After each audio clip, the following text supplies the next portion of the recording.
It looks like the Yoga Vasistha here is having a little go at the standard religious practices that were prevalent at the time.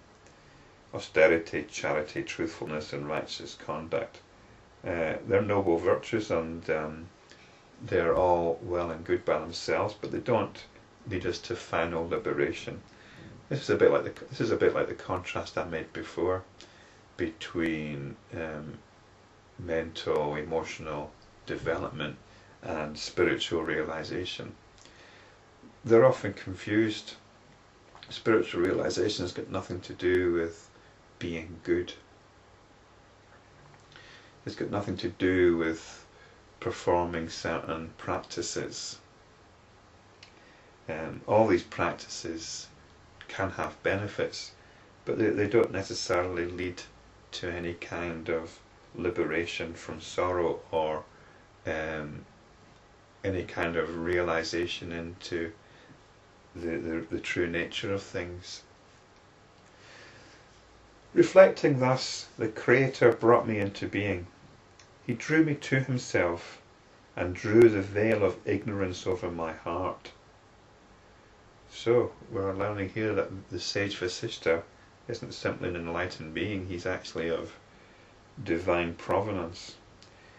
Instantly I forgot my identity and my self-nature. I was miserable. I begged of Brahma, the Creator, my own father, to show me the way out of this misery. Sunk in my misery, I was unable and unwilling to do anything, and I remained lazy and inactive. So Brahma creates Vasistha in order to help people out of their suffering. And then he draws a veil over Vasistha's heart, a veil of ignorance.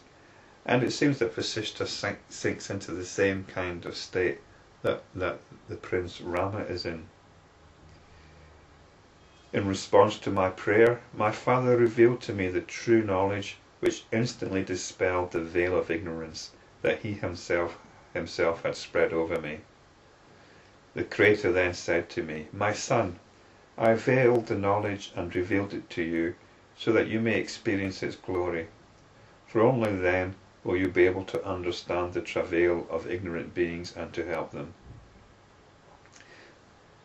So this is an interesting point. You tend to appreciate things more if you lose them and then find them again. You appreciate their true worth much more if you've actually been separated. It's a bit like missing somebody for a while, a loved one, and then being reunited with them again. I think also though it's saying something about spiritual realization. When you awaken, you're not awakening to something new. There's actually an element of familiarity when you awaken to spiritual truth. I hate these phrases, spiritual truth, but what else can we say? And then Rama finishes this section. He says, or this chapter, Rama, equipped with this knowledge, I am here, and I will continue to be here till the end of creation.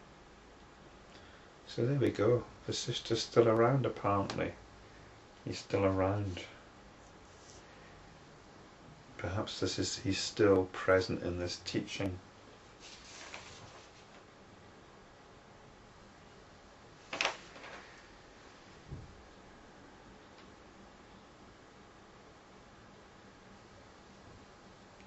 So we get his Hindu cosmology here. Everything is the absolute Brahman, which actually shines from the center of our being. And from that Vishnu arises. And Vishnu is seems to be the primordial deity here, of which Rama is supposed to be an avatar. And then from Vishnu, Brahma, the Creator, was born. So the Creator is not the actual top of the pecking order here.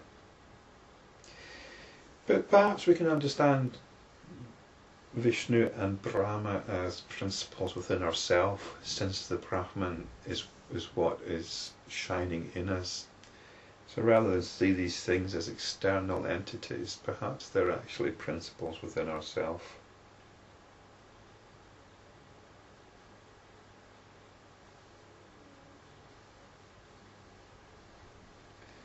Perhaps Brahma is the cognitive process.